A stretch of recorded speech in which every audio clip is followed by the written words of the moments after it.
Okay, here we are. Folks, I'm going to start pulling us back into session, and as we get started, I was reminded by some of our researchers to at least mention a project that's going on here at UNT. It's called the Data Res Project, that is actually studying the emerging trends in research data management, especially focusing on the top 200 recipients of federal grant dollars and how they are adapting institutionally, what practices they're putting into place around data management requirements, these DMP tools. So if, and this project is in sort of in media res right now, it's in the middle. We will have more to report in about another year. It is slated to produce a report that will be published by the Council on Library and Information Resources. That's okay, Carrie. There you go. If you're interested in reading more about it, just go to datamanagement.unt.edu. Okay, if I can get our panelists for the next panel up here, I will give them a brief introduction.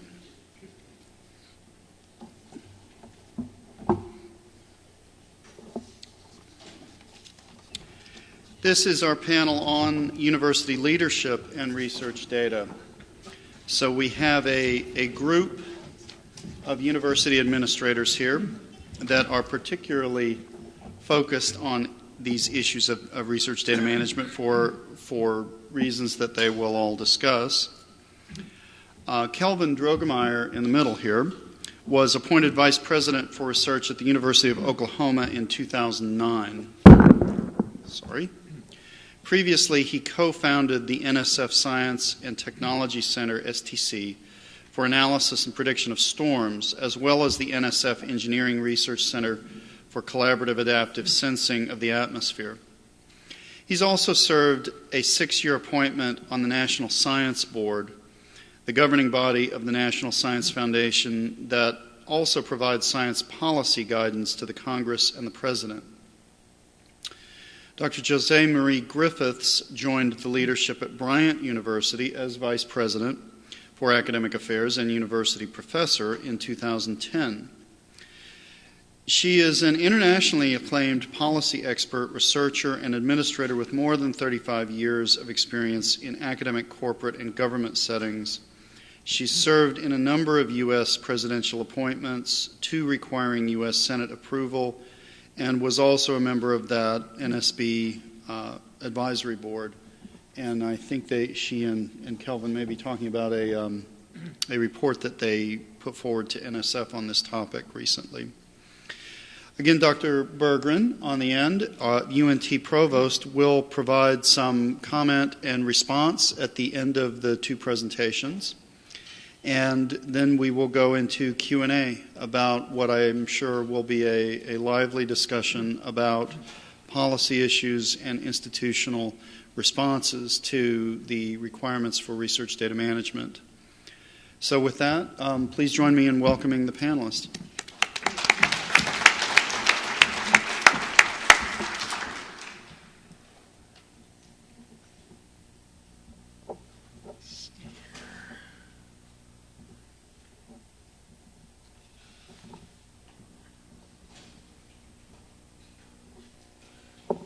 Okay, great. Well, good afternoon, everyone. It's a great pleasure to be here. I was really intrigued by the fact that somebody from the University of Oklahoma and from the state of Oklahoma was invited joyfully to come to Texas. Wow, I thought that's amazing until Provost Burggren told me that all 3 of his children got degrees from OU. So that's really a good thing. Texas is really improving its lot in life, I tell you. That's really awesome. But no, it is a great privilege to be here, and I hope we can keep you all awake after that wonderful lunch. As you just heard, our goal is really to give you a different perspective on this whole data management open access challenge. from me, a vice president for research, and from two provosts. And we sort of see the world through a different lens, but we're also researchers. And so we also really hopefully have one foot in that research world as well. I think the easy way out, a lot of people would say, well, just save everything, right? How hard is that? That's actually, I think, the very difficult way out. The real challenge is, of course, trying to think about, as we heard this morning, what is most important, how does it need to be saved, and so on. The thing that really strikes me today, especially as a meteorologist, a physical scientist, is the huge spectrum of data that now exists. When I was doing my PhD at the University of Illinois, I was using the Cray 1 supercomputer. It was the fastest computer on the planet. It really was a supercomputer, which is how supercomputers are defined. Of course, everything now is a supercomputer, so it's kind of strange. But back then, we were generating very, very large data sets, and we were observing large amounts of information from the cosmos and things like that. Sort of on the right side of the spectrum, huge structured data sets. We knew when we were going to make our runs. We knew when the observations were going to come in. But now on the left side, and Myron talked about this morning, we have this other kind of really unique sorts of data that are coming now streaming from small observing devices, cell phones and things like that are everywhere. They're ubiquitous. They're streaming. They're tiny pieces of data. But in aggregate, they're enormous, and they're also highly, highly perishable. I can go rerun a computer model if I want to recreate my experiment. I lose the data. But these other social data that are gathered in a variety of ways, you can't recreate them. They're there today, and they're there this minute, and if they're gone for good. And how do we capture and sustain those data? How do we manage and steward them? So we have this very, very different world we're living in today that is a spectrum of very, very huge sort of singular data sets, and then a huge number of very, very tiny data sets, together producing massive amounts of data. There are a lot of reports out there, as you saw earlier, and I want to point out a few of the key ones here and some activities that are really brand new. Jose Maria is going to talk about this document on the left there. I don't know if the little pointer works. No. Digital sharing of data and data management put out by the National Science Board. Some very important guidance for a very important federal agency to help understand really where we're going. And she'll talk about some of the policy framework and especially the best practices that were put forward, or recommendations for principles really to the NSF. This thing you see in the upper middle there called the Global Research Council is a week old. It was just created a week ago today at the National Science Foundation. In fact, Myron mentioned that we had 48 leaders of research organizations, ministries, and so on from around the world, counterparts of the heads of NSF and NIH, came to NSF to talk about two things. One, to establish a set of shared principles of merit review, which is very important when we want to work with other nations. Not every nation is quite as open and thoughtful as the U.S. is in terms of how it thinks about merit review and the principles of openness and transparency and credibility and things like that. The other thing they did was establish something called the Global Research Council, which is basically this organization of those heads of research agencies across the world. Basically the G20 countries plus the OECD nations as well, almost 50 of these folks. As Myron mentioned, what was intriguing about that was they were starting to talk among one another. These heads of agencies, some of whom live sort of right next door to one another in the European Union, had never met one another. They'd never met. They really didn't know much about each other. So interacting during the sessions and during lunch breaks and stuff, it was fascinating to watch them sort of say, that's how you do that? Really? That's your data policy? That's how you deal with these challenges? Wow, that's really interesting. I'm going to take that home and think about it. Very important. The other thing that I really took away from that, though, was, as Myron said, when they meet next in May of next year, I think it's the 23rd to the 26th in Germany, guess what one of the two things is that they're going to talk about? The first one is research integrity, incredibly important. The second one is open access. So of all the topics they could have chosen, they chose that one. I thought that was very interesting. You know about the Obama administration New Data Initiative, that square in the middle?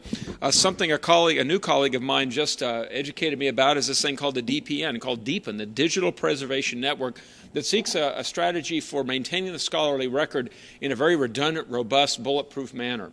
the whole scholarly record. So, not a small task. On the far right there is a document, I don't know if you're aware of it, was put out late last year by the Council on Governmental Relations, called Rights and Responsibilities, Access to Sharing and Retention of Research Data. And it provides a lot of guidelines, especially for university administrators as well as faculty. It's a very nice, thin book that sort of is a how-to guide for data, and it's extremely valuable. So I have a copy here. You can get on the COGR website and get a copy of it if you like. Lots of key questions. As I was sort of preparing for this talk, I thought, what sorts of things can I say that haven't been said before? And we heard some beautiful talks this morning, and I didn't want to really repeat all of that. So I thought, what are the key questions that we might put forward? Of course, the first thing is data. How do we define data? And that's actually a tricky thing. And COGR dealt with that. We talked a lot about that in terms of defining data, as well as physical resources, as well as artifacts and things. Data is not a thing. Data is information. It's not a document. It's not a paper. Those things contain data. Data is information. And so if you get this document, you'll see some interesting dialogue about what are data or what is data. Who owns it and who decides? You'll see a lot of red who's in here. And what struck me is a lot of the key questions that we have on the table among all of us in the community is, who does these things? Who decides? Who makes these decisions? Are they sort of thrust upon us? In some cases they are. In some cases we come together as a community to decide. In some cases we sort of do both, and it's not clear, who's really driving the ship. Things like access, who decides when access is given, who decides who owns the data and at what time that ownership is conveyed upon, say, one individual versus another, so on. So these are very, very challenging questions that really underpin all the conversation that we had this morning. But it also is interesting when you look at sort of the way we were versus the way we are today and the way we're going forward. Back, a few decades ago, even maybe 10 years ago, you think about federal agencies and laboratories, okay? What do they do? They provide money for research. They typically, in the case of NSF especially, provide a lot of big iron for high-performance computing, built a high-capacity backbone network, used to be called NSF-Net, and prior to that, ARPANET. Now we have Abilene. We have all these other things. They gave lots of storage, large facilities. We still see that today. Not a whole lot of compliance or policy, really, apart from health-related information. If you generated data, a lot of times, as we heard this morning, somebody said, yeah, I had a data management plan. That was generally true, but it wasn't required of you. There wasn't really that requirement. And a lot of focus at that point on physical science and engineering disciplines. Universities did what universities typically do, right? We have the researchers. We had some modest computing back then. Mostly we hooked to the large machines for the big computations. We had some storage, and there was some coordination at the departmental level in terms of data and management and so on, but that was really about it. Today, it's quite a bit different. There are very, very significant compliance mandates and also data management policies and implications even for intellectual property in terms of how we deal with data. If somebody has, say, some very, very important data set that was generated through a numerical simulation that could only really be done, on a given machine maybe once a year, those are very valuable data. And how they're owned and stewarded and whether or not they contain intellectual property is a very, very big challenge.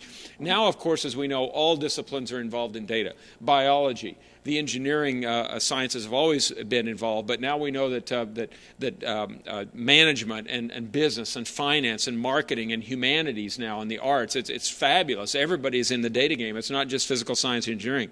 Universities have a lot of resources now. We're developing large storage capacities, but also, of course, digital repositories for information and components of systems that play a role in federated repositories. That was never the case, 20 years ago. That's a relatively recent development. And the bottom point there is a very important one, and that is the emerging interaction among the library, information technology folks on campus, the academic leadership of the institution, and also the research leadership, my particular position at the institution, this conversation happening at the institutional level. That never happened before. Just go ask any faculty member 20 years ago if there was ever a conversation about that, and they will tell you no. Now, just to give you insight into my role, climb into the head of a vice president for research, what do I worry about every day when I get up? My job is basically to help faculty succeed in their scholarship across every discipline at a comprehensive research university, whether it's classics and letters, humanities, history of science, or electrical engineering. My job is to make sure every individual faculty member is empowered to do everything that they want to do as a scholar. And so that means providing a lot of different things that you see there, including financial resources. My budget budget's $18.5 million a year. And I plow that right back into the faculty members in all disciplines in a variety of ways: seed funding, matching support for grants and things like that, equipment purchases, and so on. So in other words, what I'm saying is the VPR in most institutions has the responsibility of thinking about the challenges we're talking about today, and that is, how do we deal with this whole data management challenge? So I want to give you kind of 3 key points that I think are very important. The first one, and I'm starting with this because I think it's most important from the point of view of a VPR, and that is facilitating research with data. And it's something we haven't talked a lot about. And in fact, I'm concerned that we not consider it axiomatic that just more data is better, and then when we have all these data, we'll just be able to go do great research. That's true, but we've got some challenges to deal with in order to get there. We know that data from a lot of different disciplines, a wide variety of disciplines, allows us to deal with some of the most compelling intellectual challenges at the boundaries of disciplines, where a lot of the really big problems are happening today. You look at, say, for example, energy. Energy is not just a physical science discipline. It's got major dimensions now of finance and marketing and political science and policy in it. It's not just going and drilling for oil and gas. And it's much more than that. And it's a very complicated world now. Well, databases resound out there in so many different disciplines, and those things have to come together for us to really understand the energy challenges of the future. That wasn't the case 30 years ago. It's, of course, not only providing access to data, but also ensuring effective use of data. And I would suggest to you that's really not automatic. And part of my job and the roles that provosts play at institutions is, again, to figure out how to help their faculty be successful. That means that part of our job is in the midst of these data sets that truly draw people together, where they want to study intellectual challenges at the boundary of disciplines, that we help them understand how to do that, how to build the relations, how to understand each other's language. I mean, I started working with social scientists several years ago, and I was like, I don't understand a word they're saying to me, and they said the same to me because I'm a physical scientist. We spoke English, but that's about where it stopped, you know. And so part of the thing we have to do is to help people figure out how to talk together, how to interact together. And of course, these disparate data sets are one wonderful way to do it, but it's also a great challenge when people get together and start using data and realize, oh my gosh, I don't really understand what I'm doing with these data. And they're kind of thrust into this world where it can be quite dangerous, and there's opportunity for misuse. Libraries, I'm absolutely convinced, and I think you all agree, are really undergoing a renaissance now. They traditionally were the intellectual commons of universities, where people came together to study, to look up works, to really try to understand the world that preceded them so they could figure out how to build upon it. You know, well, libraries kind of, at least at my institution, they remain very, very important, but they were just a place where there were books, and there were computer terminals, and you could go log in and do stuff like that. What's happening, I think, with this whole data revolution is libraries are now re-emerging in this wonderful way to take a new, different, but equally important role in universities to be that intellectual gathering point, which I think is so incredibly important. And in the sense that computing has brought us all together, we all have our iPads and things, we all share information now in computing. Data, I think, will work in exactly the same way if we handle this data challenge appropriately. So let me give you an example here. I hope you can see that. That's a map of the United States that has some lines and circles on it. That's the number of tornadoes and tornado deaths that occurred in 1953. Okay, now you could argue that things weren't too sophisticated back then. We had landline telephones, TVs that looked like what you see on Wayne's World or something, transistor radios, and in the lower right-hand corner we had a few radars out there that gave these nebulous black and white images of stuff that we weren't really sure at that point how the atmosphere worked. Well, fast forward to 2011, when we had almost the same number of people die in tornadoes in this country, and you think about the technology we have today. We have all of this incredible wireless communication. Everything is geo-referenced. We have 3D television. We have NOAA weather radios. We have radars. We have 165 radars in the country that provide absolutely continuous surveillance of the atmosphere. And yet we have that many people die. And the question is why? We have more data and technology in the atmospheric sciences than ever before. We have more here in the U.S. than the rest of the planet put together. And we still have as many people die in 2011 as died 60 years prior. What is going on? The what is going on answer is that weather is more than a physical science problem. It's a social science, human behavioral problem. Meteorologists have just begun to awaken to this fact, and guess what? They're working with social behavioral scientists, psychologists, communication scientists on all aspects of not just understanding the atmosphere, but learning how to communicate information about risk and understanding how people respond, whether it's one person, a small family, a community, an entire state, or an entire nation. That is going to transform us, I think, frankly, and get to where we can show this map in 2030 and say there were more tornadoes, but only 5 people died, not 500. That's the challenge, in my view, of using data. We have all of these data, not just atmospheric science data. We know where people are located. We can provide warnings on their cell phone. But guess what? We haven't a clue as to how to do that effectively today.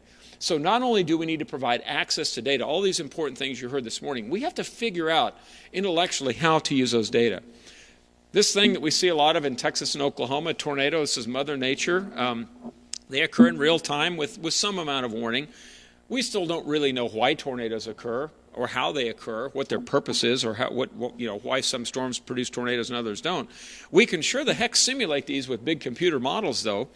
In fact, we did so a few years ago, 20 terabytes of output. We have all the variables at very, very fine spatial resolution, pressure, temperature, everything you could ever want at like half-second intervals for 2 hours, and we still don't have a clue. We still don't have a clue. It's so easy to say, yeah, well, with the Doppler radar, it only sees the precipitation, and, well, if we just had more information. We haven't. We have it all.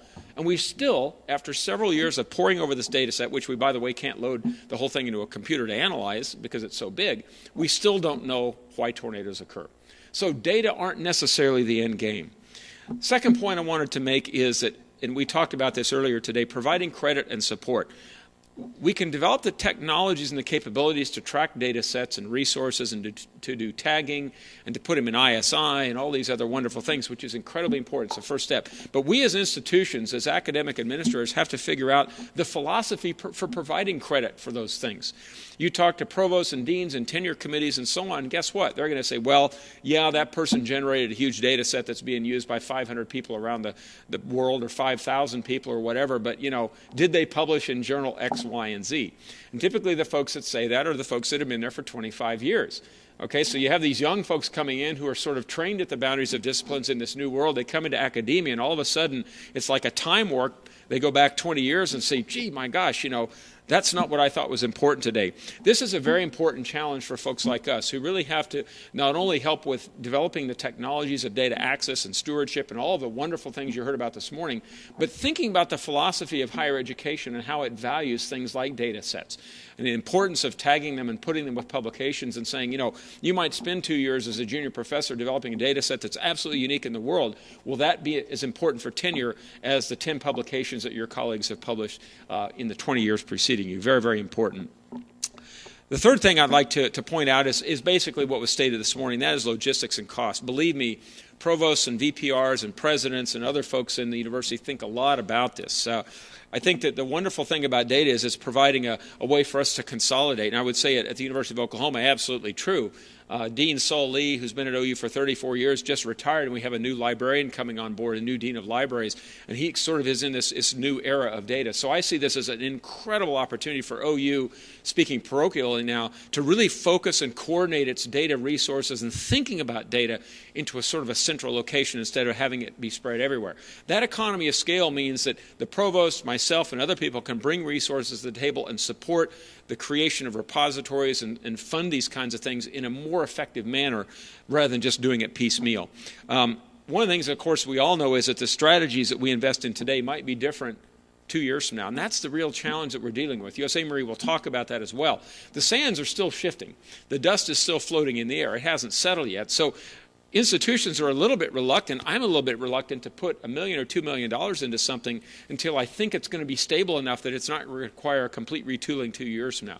That's why these conversations we had this morning are so incredibly important to really understand where we're going as a community and, frankly, as I said earlier, who's actually making the decisions. And that's really important, I think, for us to understand. Fran Berman just wrote a nice article, you probably saw it in the Chronicle, about 3 sort of key areas focusing really on who pays. And you see the universities, the agencies, and the private sector all have roles to play. And one of the things that USA Marine will talk about that's very important, of course, is workforce development. We heard about that this morning.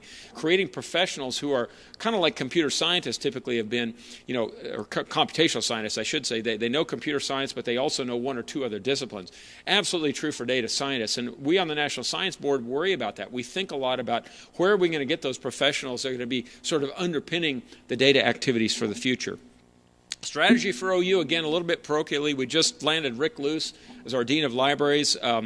I'm so excited to have him come because he's a great visionary. So we said, we have this tremendous change in leadership. We have a new Dean of Libraries. So we also said, you know what, we need to bring folks in from the outside to look at our IT supportive research overall, not just the data part, but everything we do. So I strong-armed my colleague, Jose Marie Griffiths, to come in and lead an absolutely blue ribbon panel of folks coming at the most wonderful time you could come to Oklahoma, the first week of August, when it's only 105. She's from Rhode Island, so I better have some really good food there to entice her. But we thought, this is a great time to get other real deep experts to come in and tell us, here's where we're at, where should we go? And the beauty of OU, and I think this is maybe true for other institutions, we don't have a lot to unwind. Okay, we've been doing some things in data, but you know what? We haven't pushed forward nearly as far and as fast as other universities. So we kind of have a bit of a clean slate, and I'm really looking forward to seeing if we can't play a role in the community as to test out some ideas maybe that other folks just can't do because they're so far down the path, but they would need a friend, a collaborating university to help them with. And then, of course, a lot of new coordination among all these folks that I've mentioned before. So just in closing, I think what's happened with data, like happened really with fusion and the creation of the atomic bomb and the hydrogen bomb, those things happen when we weren't ready for them. The data deluge is happening, and frankly, we're not quite ready for it. It's really come, not with no warning, but in a way in the last few years, especially so dramatically, I think we're just kind of, wow, we're a little bit back on our heels. I'm very confident that we'll be able to solve those challenges because we have incredibly talented people thinking about it and working on the problems. But I think we have to be very careful in our haste to solve the challenges of access and open access and things like that we not forget that doesn't automatically mean that data will be used effectively. In fact, many folks have written on this, and some studies have been done, that in fact this data deluge has sort of put us in a bit of a valley, in the sense that some of what we thought would really be incredible and productive right now really isn't so much. We sort of retrenched just a little bit in some areas. In some areas we've pushed forward dramatically, but more data doesn't necessarily mean a greater effectiveness of research. So that's one of the real challenges we have, and one of the challenges I have as a VPR is to help my faculty understand not only how to access and get the data, but how to communicate their challenges and problems to other colleagues in other disciplines when they work in this sort of interesting interdisciplinary mix to where they can be most effective in their scholarship. And it's going to certainly take us a while to do that. And frankly, I absolutely believe, and I know you all agree with this, I think that the next 50 years we're going to really, tackle some of the most profound challenges in the history of man. I absolutely believe that we're going to do it. A lot of people say, well, the great discoveries have already happened. I don't believe that. I think the great sort of simplest discoveries have already happened that you could do in a given discipline. But I think the greater challenges that sit at the crossroads of these disciplines out there, they're the ones that are really vexing us right now, as we heard this morning in terms of flu and so on and so forth, that involve not only the medical sciences but human behavior and policy and so on. Those challenges are still before us. And I think truly if we do this effectively, not only will we have access to all the data, we'll be able to use it very effectively for science. So I'll introduce now Jose Marie Griffiths, my colleague from the Science Board, and I'll bring up your slides, Jose Marie. That's not you, right? Okay, let me not screw up something somebody did there. Okay, where are you at? Down there. Okay, sure. Thank you very much.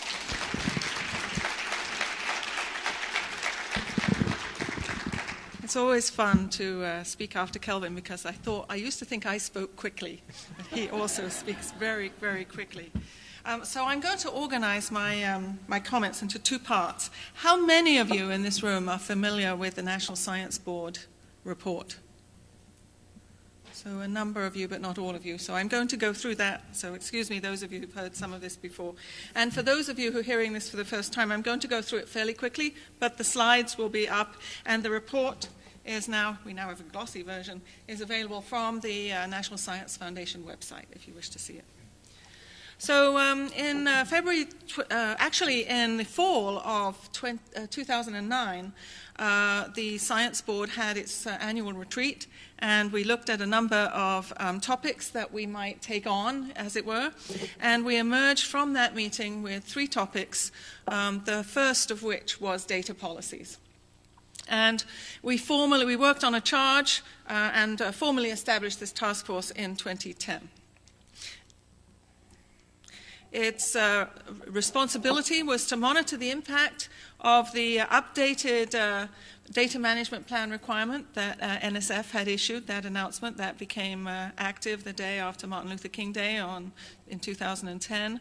We had to consider issues of data policy, open data movements, and related issues, and develop a statement of principles, and then provide guidance to subsequent board efforts to develop specific actionable policy recommendations focused initially for NSF to try out and then ultimately, if successful, through the federal government.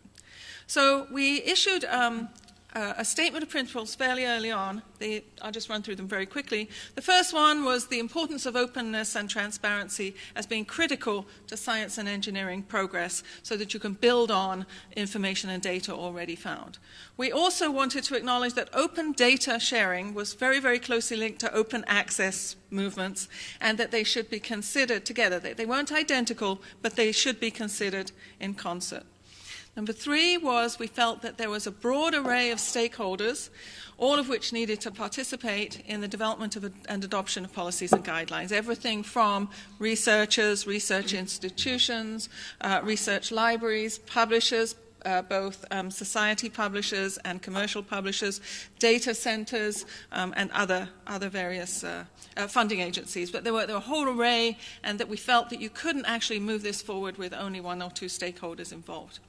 We also felt it was very important that standards and norms vary considerably across different science and engineering fields. This is one of the great strengths of NSF in that it does deal with a wide variety of different disciplinary areas, but it also can be an issue because the practices and norms are very different, not only from discipline to discipline, but from subdiscipline to subdiscipline. And so when we start addressing an issue like data policies, which sounds on the face of it to be fairly simple, we end up with, well, what about this group, what about that group, what about that group? It's different here, it's different there.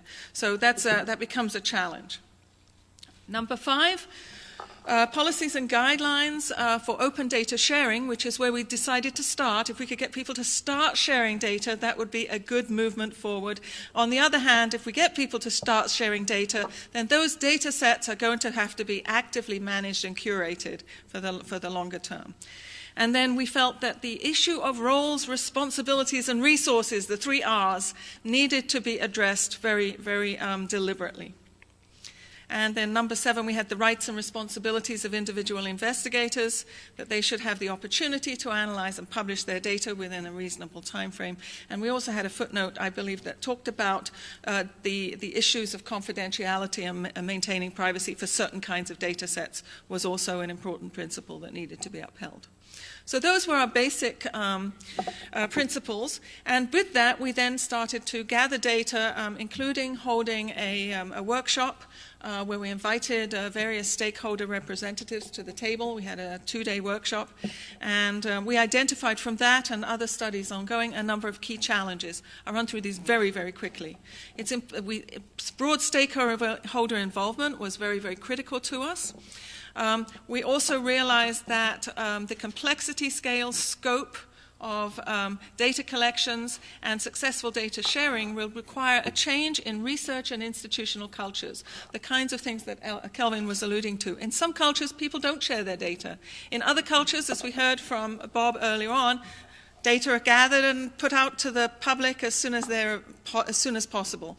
So we have everything from completely open data to data sets that are very carefully held until research communities have completed their analyses. We felt that it was important also that data sharing requires coordination of goals and efforts through international collaborations and activities. The Foundation is involved in a lot of international collaborations.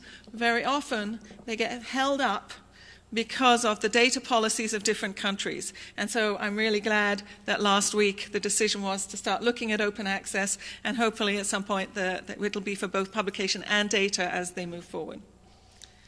The reproducibility of scientific findings requires that digital research data be searchable and accessible through documented protocols and methods and metadata, etc. That's important. The whole workforce issue that Kelvin said I was going to talk about, which I'll address also in my other comments in a minute, very, very important. The feeling, particularly from the workshop that we had, was that career trajectories are not clear for people who work heavily in the data space. They're very, very clear for the scientists, but they're not so clear for the array of people who support the scientists and build the data collections and the software and analytical tools that facilitate what the scientists are able to do. And then cyber infrastructure. We talked about the infrastructure that needs to be in place. They need to be deployed rapidly and quickly to account for the expanding scope, scale, and complexity of data collections. Data stewardship, critical to long-term sustainability of data sharing and management throughout the data lifecycle. And it's really unclear where the responsibilities generally lie. And we also talked a lot about existing data sets that may or may not be digitized and what happens to them and how do we manage those. Data stewardship has to allow for broad and timely access to data. Long-lived data require long-term business models that ensure data stewardship. So that issue again of who's responsible, who's going to address the costs, so all of these come up every single time we talk about these things. So those were the challenges. And out of the challenges, we actually developed 5 recommendations. The first one to NSF was to provide leadership, for NSF to provide leadership to federal agencies and other national and international stakeholders in the development and implementation of digital research data policies. This is important. I'm pleased that about a month ago I was sitting in Washington at the announcement, a White House announcement, the big data announcement. It was really good to have an array of federal agency officials there. And what was even more important was the fact that they weren't operating independently. They were starting to work together. So some major collaborative efforts between NSF and NIH, for example, as well as others. And I think that's important. And I know that NSF played a key role in facilitating and bringing that meeting to fruition. Comprehensive archiving, we felt it's very, very important to make a first step. And our first step was to tie the availability of data relating to published results at the point of publication. So the point of publication was our first step, so that we're requiring that what our recommendation is that NSF require people at the point that publication is out that the data that relate and the analytical tools that relate to producing the data that are in the publication be made available for use. And that avoided having to say for this discipline and that discipline. If you take a long time to publish, it takes a long time to publish. But hopefully over time we will change the culture so that scientists will become much more amenable across all disciplines to the sharing of their data. Number 3, the workforce development, computational professional support. And I should say that we really mean much, much broader than computational. I would include information and data scientists in that mix. I'll make another comment. We're going to arm wrestle at some point. I've got a couple of disagreements with you on a couple of points you made, but let me get through these recommendations. We felt it was very, very important that NSF continue to expand support of computational and data-enabled science and engineering research. And people who work with cyber infrastructure so that the scientists can actually forward their science. That's an important factor. 4, this might be the most important recommendation in here.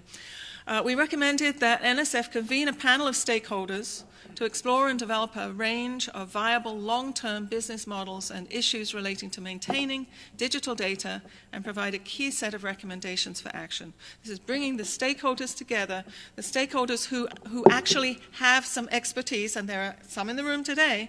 We heard about cost models earlier, and ICPSR has cost models, and NIH has cost models. We need to bring this together, and it's more than the technology. A lot of it as the economics of the whole infrastructure. And then we also have to look at the social and behavioral aspects of what is it going to take to get people to change the way they're doing things. So this is the bigger challenge I think that university administrators have is we have an environment and a culture. How do we begin to change that in a particular direction? That's our challenge. But for NSF, I think this was an important recommendation, and the director of NSF agreed that this was an important area for them to take on. We could have taken on other areas. Interoperability might have been one, but NIST is going to actually probably take a big lead in the area of interoperability of repositories and looking at the standards, which is their area of expertise. And then the last recommendation is to further the expansion by implementing and encouraging the development of these data sharing and data management environments. So our report was fairly high level, but necessarily so. And we will be interested in following progress with both the data management plans. Myron mentioned a review of that process, and we'll be looking at the implementation of the recommendations in this report. Now, I've got a few more minutes, and I did want to talk about some of my thoughts on what academic institutions, and particularly university officials, can do. I think one is the whole area of recognition. This is definitely in the purview of the Provost, the Vice Presidents for Academic Affairs, where we look at promotion and tenure criteria and career tracks. And I think there are opportunities for us to make changes. They're tough to make. As Kelvin said, the norms and the practices are different. But we did it in computer science. And we changed the basic unit from the published journal article to the refereed proceedings. And that took a while. I was at Michigan while the time that was happening, and I remember having to make a lot of cases for people who should be promoted on that basis. So I think that can happen. The role of libraries and repositories and computing organizations. I believe that the role of libraries has never been about keeping books. It's been about access. And the way they've done it has depended on the physical packaging of the information that is captured in some kind of, typically at early days, physical manifestation, now a digital manifestation. So I believe, Kelvin, that the libraries are in the access business and will continue to be in the access business.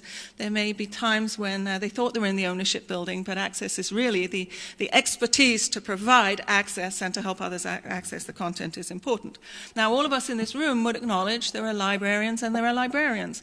And I believe that librarians have to become comfortable with data, and many haven't been, and many have, and many of you who have, of course, are in this room for exactly that reason. But I think it's a responsibility for us to get the word to other librarians that they need to deal with data, because data are where we're moving. I mean, it's not giving up on everything else, but it's an important part of the scholarly process, data, artifacts, as well as publications.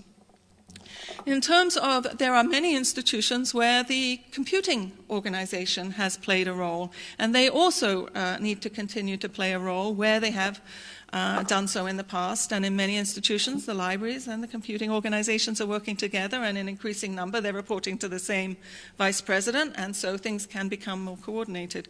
Who plays the lead role depends on how the dynamic works at an institution, but I think there's a real opportunity there for libraries and computing organizations to work together. And I think the advanced computing centers, the high-end ones, the supercomputing facilities also have a potential role to play in this space.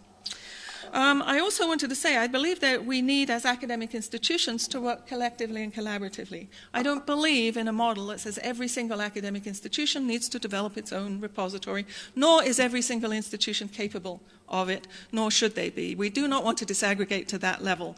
So those institutions that can, that have, that are able, should do so. And I was pleased that the CDL is now open to more than just the California researchers. The very early days you weren't, but now you are, because I asked the question just as you were, as CDL was starting.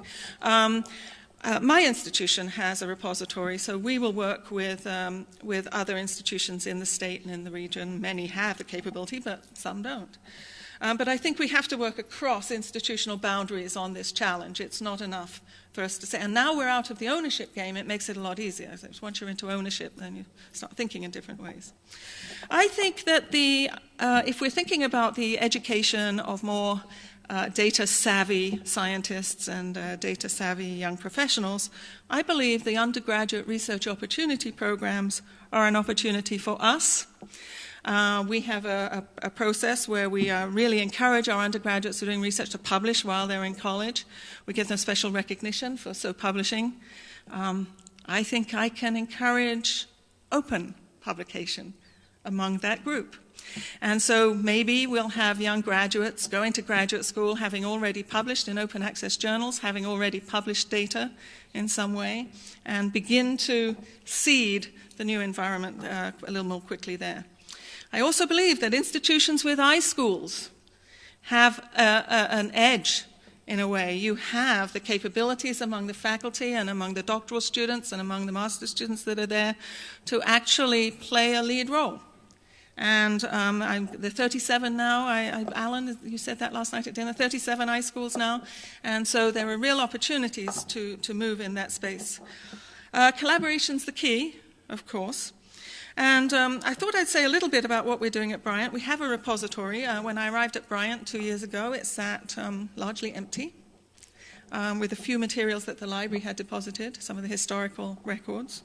So we're starting to gather the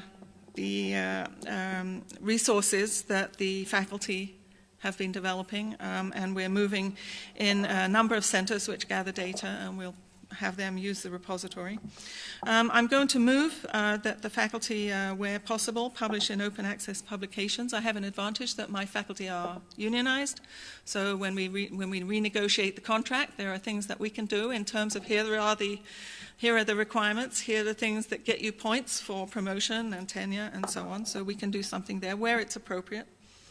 Mentioned the undergraduate research publishing. We became a partner in cybersecurity, so we recognize that whatever we do in this space, security is still an issue. We became a partner with Brown University, University of Rhode Island, and the Naval War College.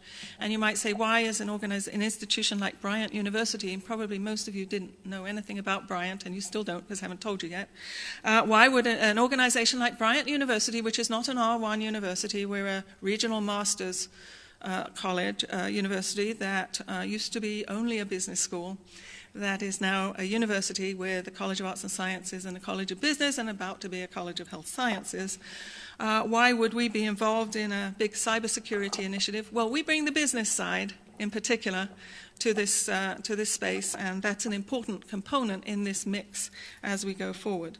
So we're interested in the cybersecurity side of things. Now, the item I'm perhaps most excited about relates to some of the things that were talked about this morning when Myron introduced his comments, and that is analytics. He said it's about analytics and about integration.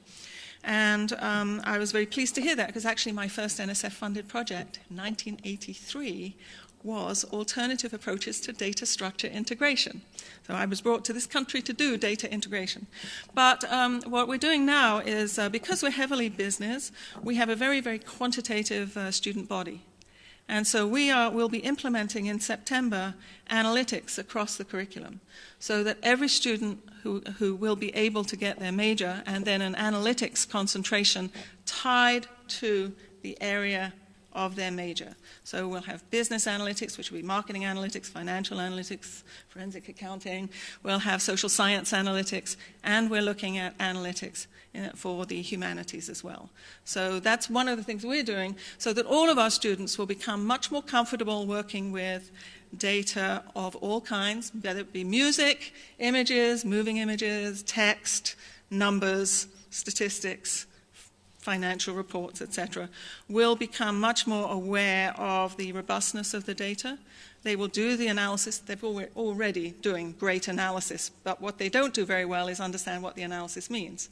And so we're going to sort of educate them into how to take their analyses into making a decision, or developing a policy, or taking a next step in a project, etc. And included in that will be a heavy visual analytics component, as we go forward. So I just wanted to say we're trying to walk the talk as we're sort of making these general recommendations at the high policy level, but I do think it's important. And I think there's a great deal that academic administrators can do that will make a difference. One other comment I wanted to make, we'd asked a question about data management plans. I can tell you independently, CDL is a very, very robust resource, not just because I was sitting at their table, but I use their site a great deal. But I also came across a high-level research data management strategy and strategic plan, which is really more aimed at our level, at university administrators. And this was published on the 13th of April this year by Monash University in Australia, who have set their target as becoming one of the leading institutions in research data management. So I would just encourage anyone who wants to look at a good high-level policy that addresses strategically where an institution might go, might want to take a look at that. Thank you very much.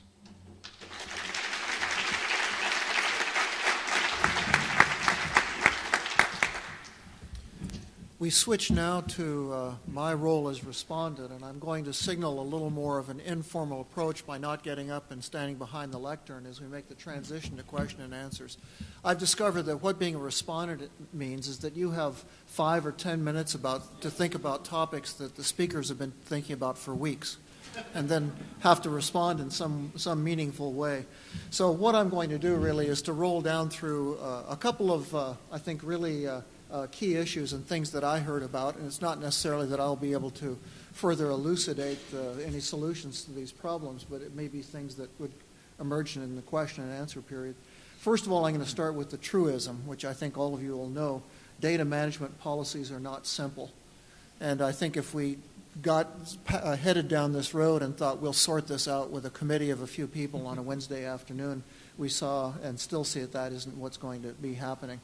I think one of the key issues is that was raised is what is data?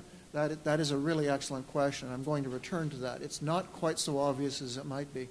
The question was raised, who owns it and who decides how it's handled? The axiom of all data is good data, I think, can be challenged in some areas. And perhaps the question of all data is owned, although you mentioned getting out of the data owning business, and I thought that was a real takeaway from this as well. But I think the notion of all data is good data and how do we manage to store it and then retrieve it begs the question of saying, well, is all data good data? And whose responsibility is it to sort through the quality of the data, and then perhaps even on a local or broader decision, make a broader scale, make the decision to save the data or not. And that comes down to the question of, can it be replicated quickly, can it be replicated cheaply, or can it be replicated at all? Now, the example, I think, of tornado modeling was a fabulous one. There may be only, 1 or 2 places in the world where that level of modeling could be done. But I return again, and I'm sorry to subject this to you, but we're all prisoners of our upbringing. And as a biologist, I was at a National Science Foundation panel a couple of years ago, and the topic on it was to decide what would be the emerging animal models in future biological research.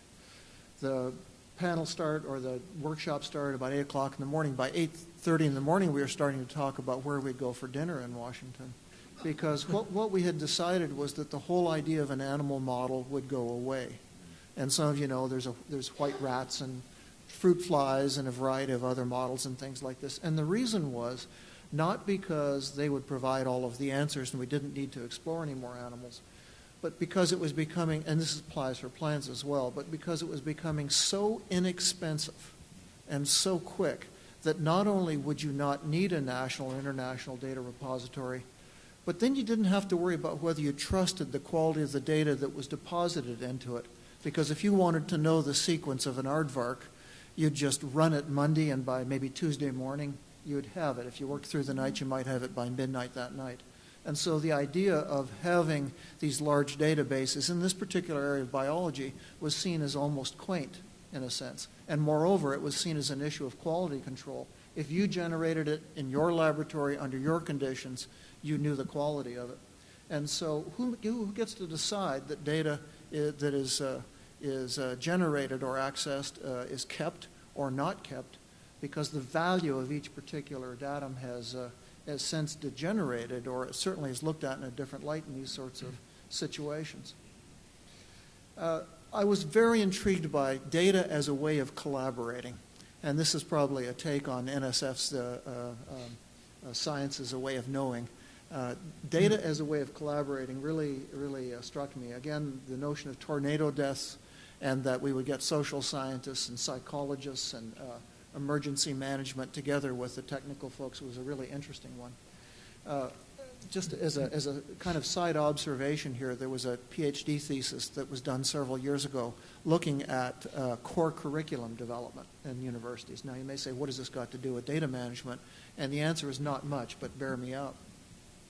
So the person who did this found that, looked at something like 220 universities that had redone their undergraduate core curriculum, and had found that unless the core was very restricted, that there was absolutely no change, no difference in the overall performance of the students, despite this wide array of core curriculum revisions.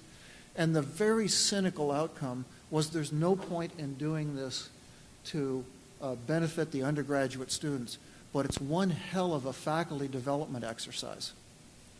The fact that faculty would come together, and first the blood would flow because your area has to be in the core, and how dare you even suggest it's not in the core, and after weeks of that you kind of come to some lines that you draw in the sand, and then the lines start to blur, and then typically these core curriculum exercises end with a greater understanding of what Fred or Maria is doing across the campus. And so in a sense we might come together around these very complex data sets as a way of developing collaborations. I think that's a fascinating example. Providing credit and support certainly is a key point here. I think it's particularly important for those of us in mentoring roles when we see faculty who are especially junior faculty, who are very excited about data management, etc., to say, know what you're getting into. Because it is, I think, those 20, 25-year faculty who are often sitting in judgment. And so what I try and do to the faculty that I mentor and would encourage us all to think about is to have faculty that are thinking about going down this career path talk it through with their department chairs or their deans or others, so that they don't suddenly arrive after a probationary period with these wonderful, highly respected data sets that 500 people around the world are using, and then find, as the scenario said, that nobody gives a darn in their own department. So I think talking about those things is important. This whole deal or issue of culture and culture change, I think, is a fascinating one as well.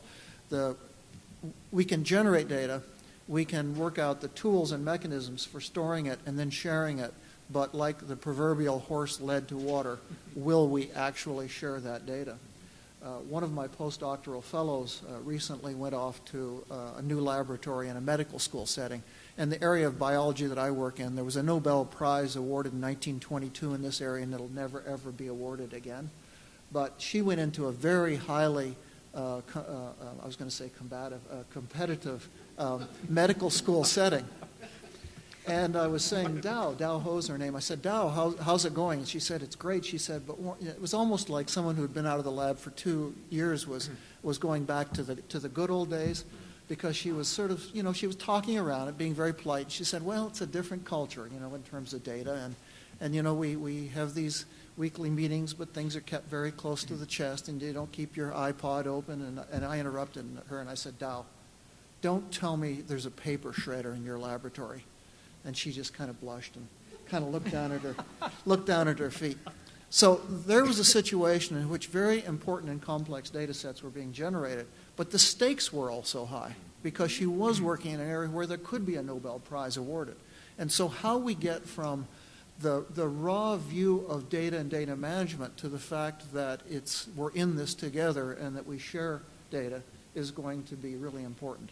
The fact that NSF, I think, has said you publish, you manage the data in an open fashion at that point in time, I think is a great step and an important one. Interestingly enough, for a university, and I know many universities represented here do this, we're increasing our international collaborations. And there is not only the culture of sharing in terms of different disciplines, but there's certainly a difference in the culture of sharing from country to country. At least I've certainly come to appreciate this. And it isn't that you can't have meaningful partnerships and share large databases. But again, it's often talking about it right up front. If we generate these data, what are we going to do with them? Who's going to share them? Do you think you own them?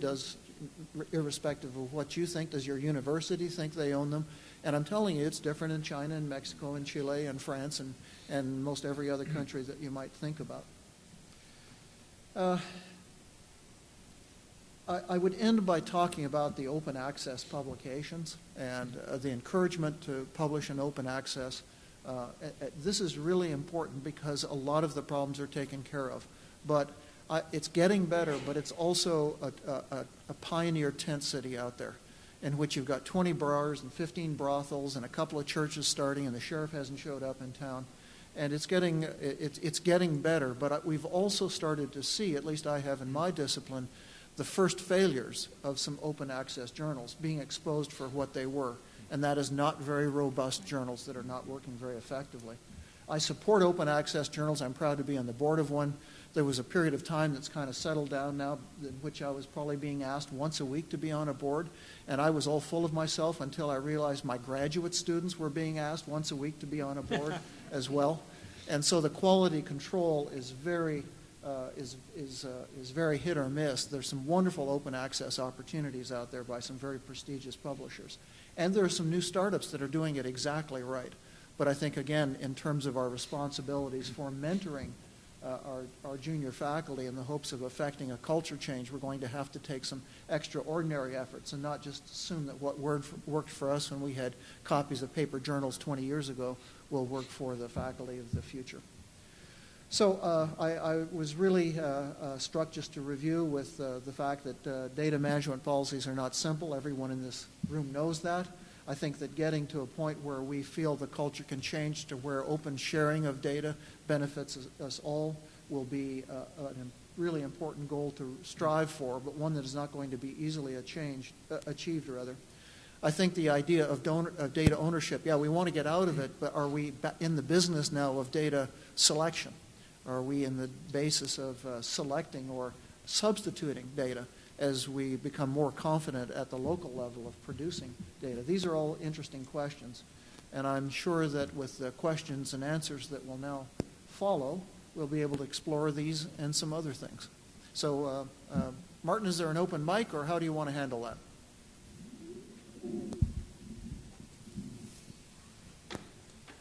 Okay, so as we've been doing throughout the day, we have the mics around to let people be heard. Do you have any questions? There's one.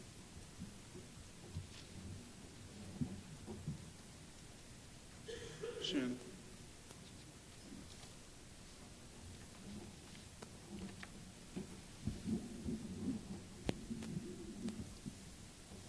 Hi, this is Christy Peters again with the University of Houston, and this question is particularly to Kelvin.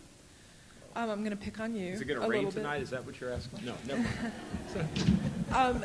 You said earlier that, you, and I think maybe you're speaking about VCRs in general and maybe institutions even more broadly, are reluctant to invest millions in solutions when things could change a year or two down the road.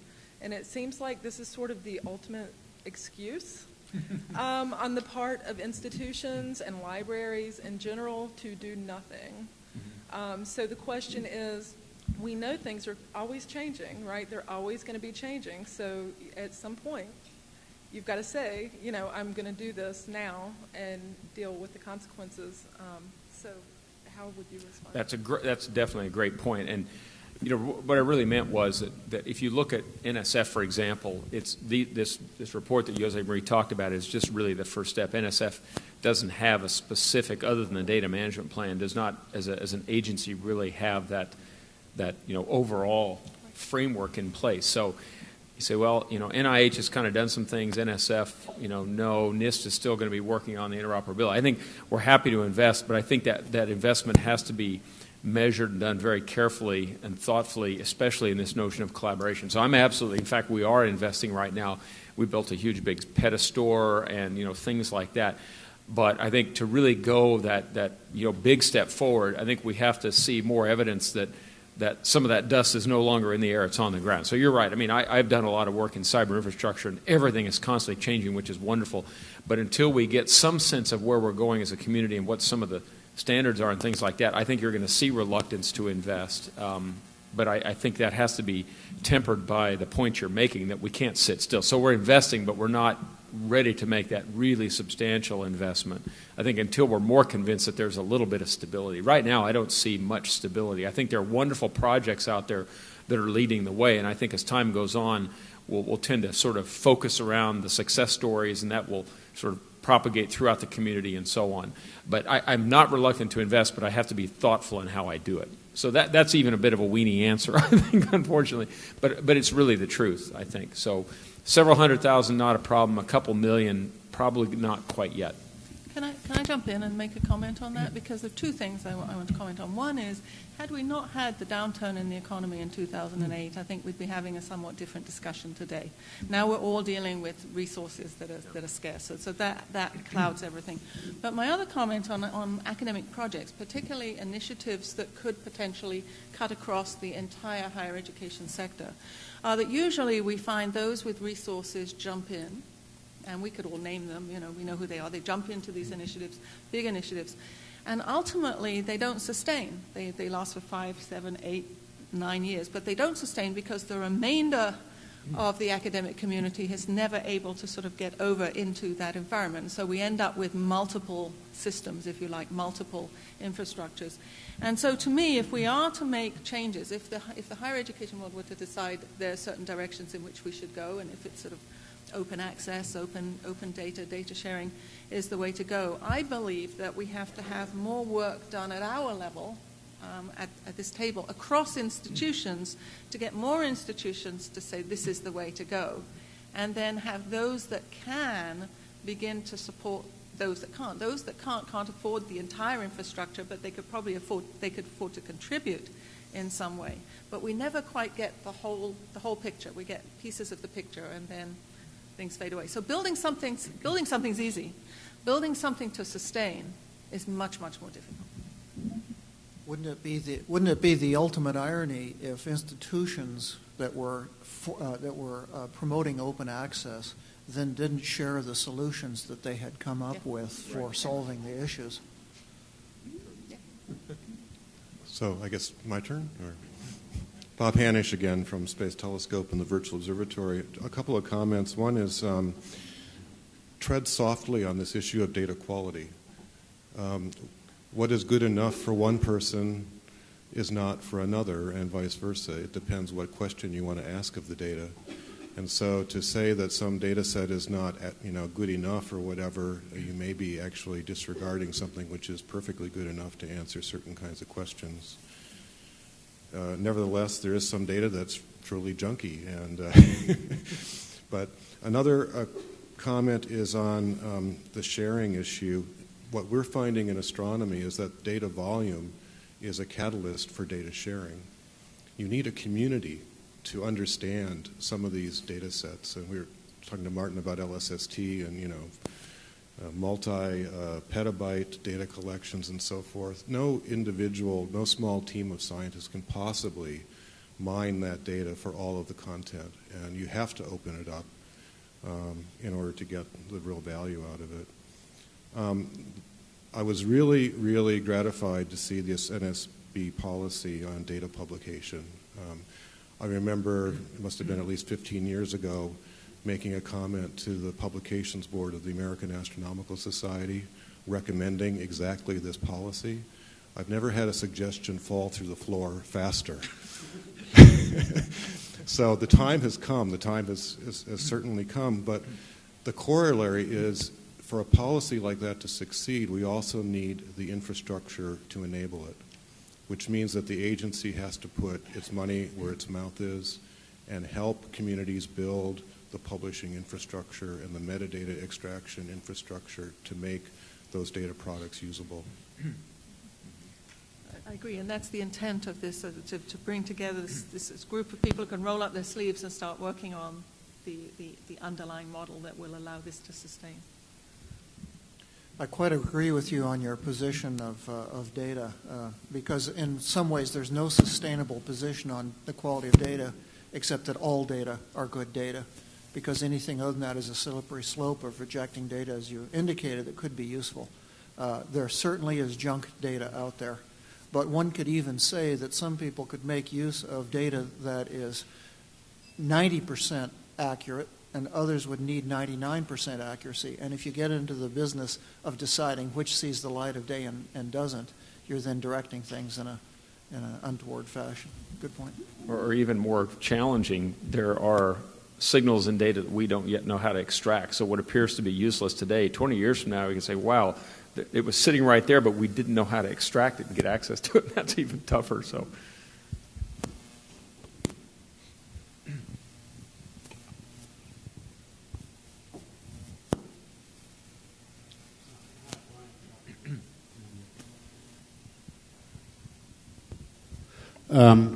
I've been keeping quiet because I'm going to try to wrap all this up in a little while, but I do just want to respond to that last point.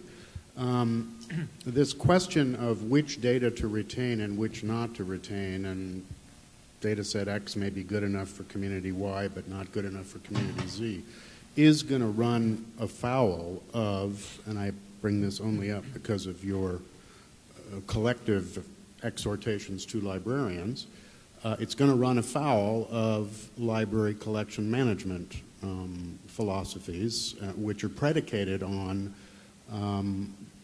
a mentality of what not to keep as opposed to what to keep. I mean, Ross Atkinson, rest in peace, used to say that collection development had more to do with deciding what not to acquire than it did with what to acquire. We've heard about deluge and tsunamis and, choose your weather metaphor. So clearly, keeping everything ain't going to be happening. And so at some point, somebody's going to have to fish or cut bait on what's worth keeping and what isn't.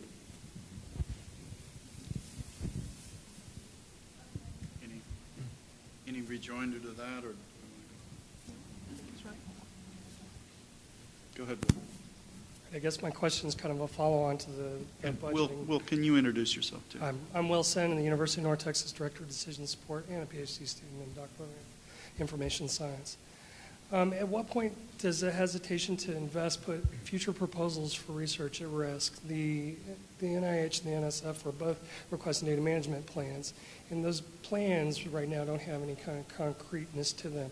As the gentleman this morning mentioned, when do you start to preempt that risk and invest in the data infrastructure to support better data management plans in advance of what they may come up with in the next year or so?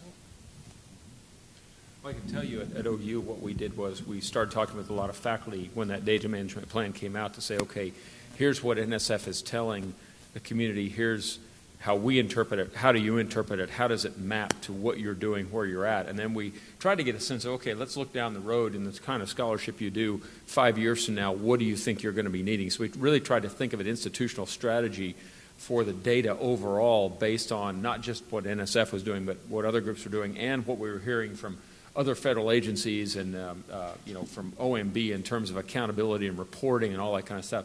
So we really just tried to think holistically about what we might need for the future.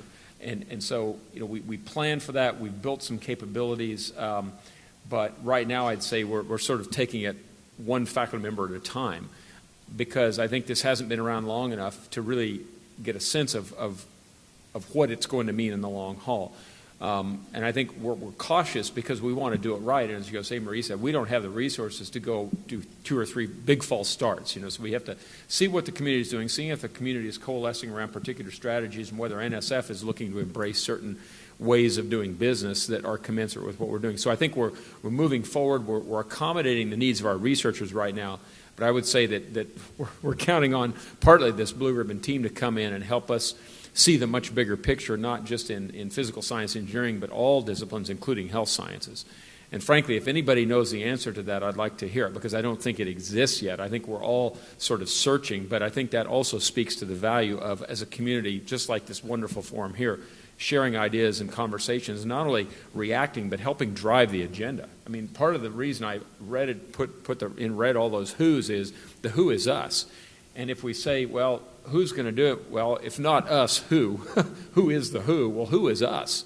And so I think in some sense we're in the driver's seat, and we just have to recognize that do we set the agenda or do we react to it? And so that's what I think is so valuable about this conversation. It doesn't make it easy. As we heard, it's a very difficult thing.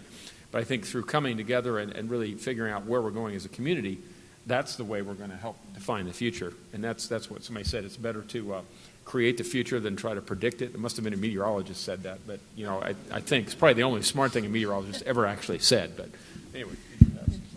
Yeah, I was going to say that I think it's, data management always used to be somewhat of an afterthought, even with some of the large-scale initiatives. Yeah. And I know with the NIH grants, it's often an afterthought that some people slot in a couple of paragraphs, and really needs to be much, much more deliberate. And it came to us when we were talking about international agreements. We couldn't deal with this after the agreements had been signed. It's too difficult. You have to think about it ahead of time. So if nothing else, and we've got people to think about data management up front, we've already made some progress. And then I'm sure that as NSF implements the policy and as feedback goes from panels to PIs, that we'll see sort of some movement towards a norm in different disciplines. One way that we might mitigate a little of the pain of the cost of the upfront investment that you're talking about, Will, is that we might try and kill two birds with one stone by making this a research project of how an institution actually goes down this pathway. And now I know that there's several people in the audience who are going to be making note to self about taking this approach. But it could be that rather than running a research project out here, and then as administrators trying to look at a national mandate, we might fold these two in together. And sometimes experiments work out and sometimes they don't, but at least one could be a little more philosophical about the outcome being anything other than perfect. John. I'm John Kunze from the California Digital Library. I want to respond a little bit to this idea of deciding what not to keep. I think it was Clay Shirky back during the NDIP grant days who said something about, it's easy to decide. There's some things that you're going to know right away you'll want to keep, and there's some things you're going to know right away that you want to get rid of. Absolute disasters or absolute gems. But the majority of it you won't know. You want to keep it around for a while, but you're not necessarily making a long-term preservation decision. You kind of want to store it somewhere for a while. And especially with, I think, scientific data that's relatively opaque, doesn't have the narrative yet, doesn't have the annotation yet, its value won't be known for a couple of years. And then you might want to go and back and make another decision. Another set of decisions. This is a naive question, but is it sort of right now in the community, in your community, where it's kind of a dichotomous decision? It's either you keep it or you don't, or is there some sort of staged approach where we don't know, so you keep it around for X years, and this sort of spectrum, a continuum? Is that? I'm sure that's been discussed, or not systematic, discipline dependent maybe, or yeah.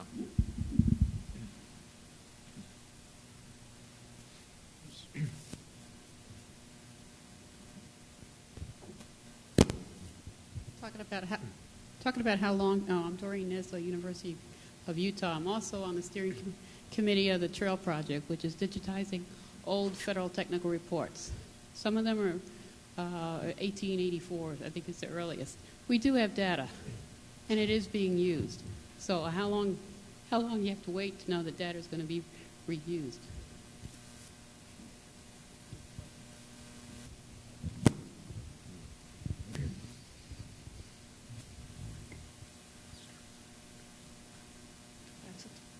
Tough one. I mean, that's like trying to pick the winners in publications too, isn't it?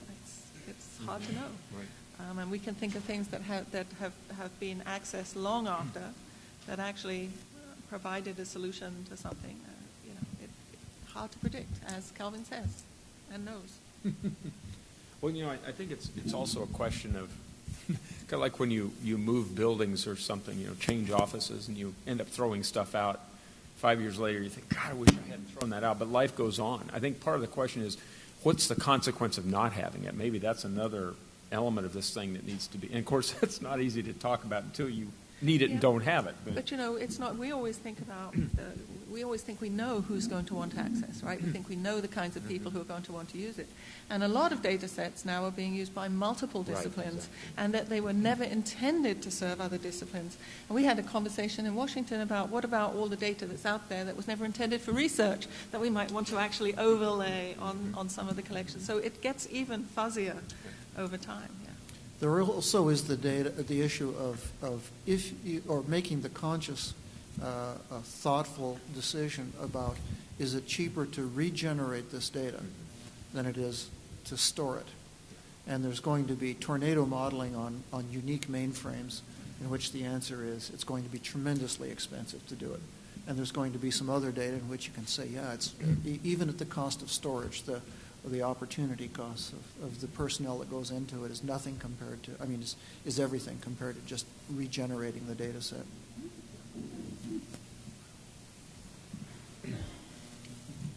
Is this on? One last question. Go ahead. Is it on? Yeah, you're on. You're on. Jill Hannah, University of North Texas, College of Learning Technologies. I wanted to segue off of what you said and ask if this is a good example about reusing data. I know in healthcare, they can go in, they go to the hospitals, and they can pull large bits of data out in terms of readmission and stuff like that, but they also found that the insurance companies have a wealth of data that gets passed on, and they're beginning to data mine now to do health and the analytics. Is that an example of, because the insurance companies more often than not have data that's much older than the hospitals will have it? Yes, I mean, that's an example, and I can tell you it's only fairly recently that the insurance companies have started to share the data and make it available to others. And similarly, you're interested in the health record. The health record, as we move and change the delivery system for healthcare in the United States, we're going to start seeing the exchanges. The exchanges are being put in place to allow your health record to go from one physician to another. Well, that's what I'm all reuse. I'm concerned with clinical quality and public health reporting. Yeah. And that's got to come from somewhere. So, you're right. Yeah. I'm a little excited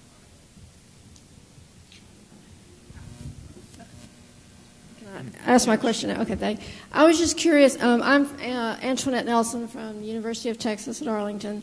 And from your position as the higher administration, from someone in my position as a librarian trying to get the deans and chairmen or chairs and deans on board with open access or institutional repositories on up to our higher administration. Do you have any tips or suggestions on how I could get them to where you are? You know, I'm excited that you're in support of it, but how do we get, someone higher up on board? Do you have any suggestions?